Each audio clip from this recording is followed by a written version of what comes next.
Болцсон юм уу? За.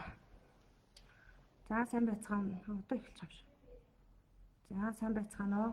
Өний өдрийн мэндийг хүргэе. Хамтлан амарчхаас зохион байгуулдаг Өрмөн тавтай морил сургалтанд өнөөдөр төрсний дараах сэтгэл зүй, асаргаа сувилгаа сэдвээр төрсний дараахын эмч дэлгэр хангаа мэдээлэл өгч байна. За төрсний дараах ихийн сэтгэл зүй хямралын талаар. За эмэгтэйчүүд төрсний дараа сэтгэл санааны байдалд өөрчлөлт орох нь нэлээд илбэг тохиолддог. Төрсний дараах сэтгэл зүйд гарах өөрчлөлт нь төрсний дараах эхний өдрөөс эхлээд 2-7 хоногийн хугацаанд үргэлжилж уйд гарлах, сэтгэл тавгуудах, ууртаа бухимдангуй болох, сэтгэлээр унах, уйлах, урам хугарах зэрэг таагүй сэтгэл хөдлөл илэрдэг бөгөөд нийт төрсэн эмэгтэйчүүдийн 80% нь тохиолддог. За төрсний дараа яагаад ийм байдал төрдөг вэ гэх юм бол за төрсний дараа эмэгтэйчүүдийн даавар болох эстроген, прогестероны ялгаралт нь эрс багасдаг бөгөөд үүний улмаас серотонин, допамин дааврууд буурахад эдгээр шинж тэмдгүүд илэрдэг байна. За энэ шинж тэмдгүүд нь 2-3 7 хоног үргэлжлээд дааврын түвшин хэвийн хэмжээнд ороход буцаад хэвийн байдалд ордог байгаад үүнээс гадна төрсөн их бүрд энэхүү шинж тэмдэг илэрхгүй бөгөөд хэрвээ 4-өөс дээш 7 хоног энэ шинж тэмдэг илэрх юм бол мэргэжлийн сэтгэл зүйчид хандах хэрэгтэй. За тэгээд Дэлхийн эрүүл мэндийн байгууллагын мэдээлснээр бол төрсний дараах 5 эмэгтэй тутмын нэгд нь сэтгэл зүйн хямрал илэрдэг байгаа. За тэгээд эмэгтэйчүүдэд яагаад их хвшлийн илрээд байна гэхээр тэдний биологи, нийгэм сэтгэл зүйн хүчин зүйлтэй холбоотой байдаг. За жирэмсэн нийт сэтгэл зүйн хямралд өртсөн эмэгтэйчүүдийн 54% нь жирэмсэн байх үедээ эдгээр шинж тэмдгүүд илэрсэн байдаг. Жирэмсэн үедээ сэтгэл зүйн хямралтай байсан эхчүүдийн 50-75% нь бол төрсний дараа ч гэсэн эдгээр шинж тэмдгүүд үргэлж сэтгэл зүйн хямралд орж үүнээс улмаас сэтгэлийн готролд ордог байгаа. За тэгээд сэтгэл зүйн хямралыг бол хоёр хуваадаг байгаа. Сэтгэл зүйн хөнгөн хэлбэр, хүнд хэлбэр.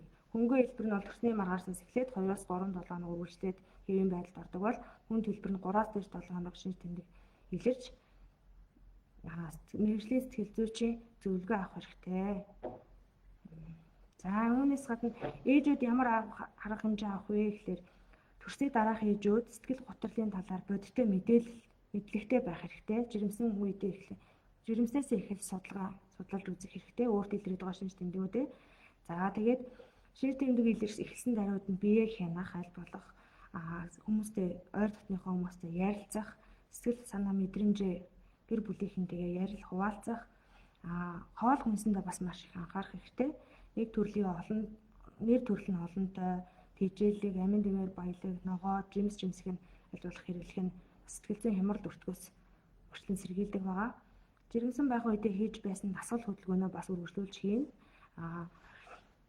Гэрийн ажлыг ганцаараа биш, бусдын дэмжлэг туслалцааг авч хийх, найз нөхдөөгөө багч гэсэн цагийг өнгөрөөж өөрийнхөө дотоод мэдрэмжээс ярилцах хэрэгтэй. Өөртөө зориулсан цаг гаргаж дуртай сонирхолтой зүйлсээ хийн. За хэрвээ тамхи татдаг байх юм бол бүр мөсөн татгалзах хэрэгтэй. Тамхи татдаг болон арх хэргэлдэг ээжүүд бас сэтгэл зүйн хямралд их өртөмтгөө байдаг байгаа. За төрөх үедээ эмэгтэй хүн олон цагаар өвдөж маш их ядардаг. Иймээс төрсний дараа маш сайн амрах, нойроо хангалттай сайн авах, илчлэг амин дэмээр баялаг хоол хүнс хэрэглэн алдсан энерги хүчнийг нөхөх хэрэгтэй. Ингэх юм бол сэтгэл санааны хямралаас өрчлөн сэргийлнэ.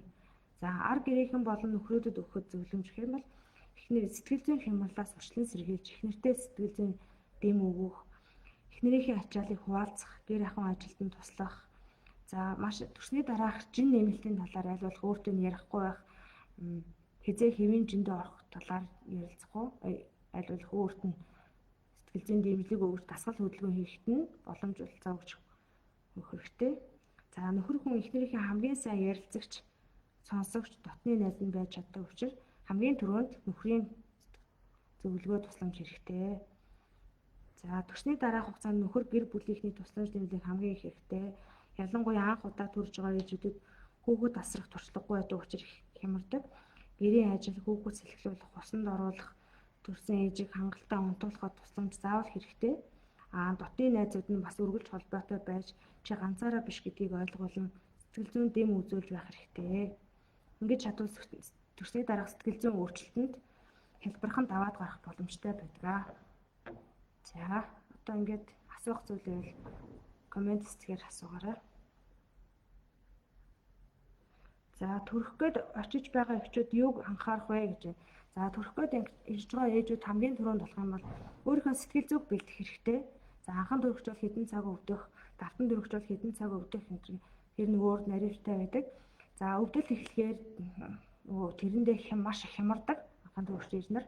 Тийм болохоор хамгийн түрүүнд өөрийнхөө сэтгэл зүг бэлдэж хүүхдтэйгээ уулзах гэж байгаа гэдгээ хүлээн мэдж байгаа учраас маш их сэтгэл санаа тайван хүүхдээ хүлээж авахтай бэлдэн тэгээд төрсний төрх өрөөндөө хэрэгтэй юмудаа бэлдээд сүнхэндээ хийгээ тавиад өвдөлт ирлэхээр ирж төрөхтөл авч ирэх юмнуудаа бэлдэнэ.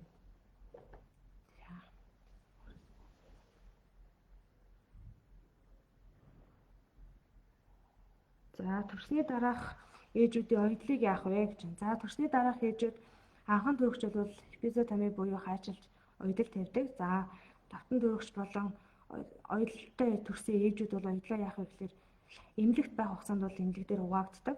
Оюутлын арчилгаа хийгддэг. Төрсний дараа бол ээжүүд ариун цэвэр сайн сахин, ариун цэврийн хэрэглээ 2 цаг тутамд солино. За тэгээд гараад өдөрт нэг удаа цэвэр усаар, урсгал усаар угааж хуурай даавгаар арчих хэрэгтэй байгаа. Оюутлыг бол авдаг биш хайлдаг оюутлаар ойдог байгаа. Гэтэ 14 хоногийн хугацаанд оюутлын халахгүй цангилааг нь харьяад үргийн эмнэлэгт очиж авахгүйж болно.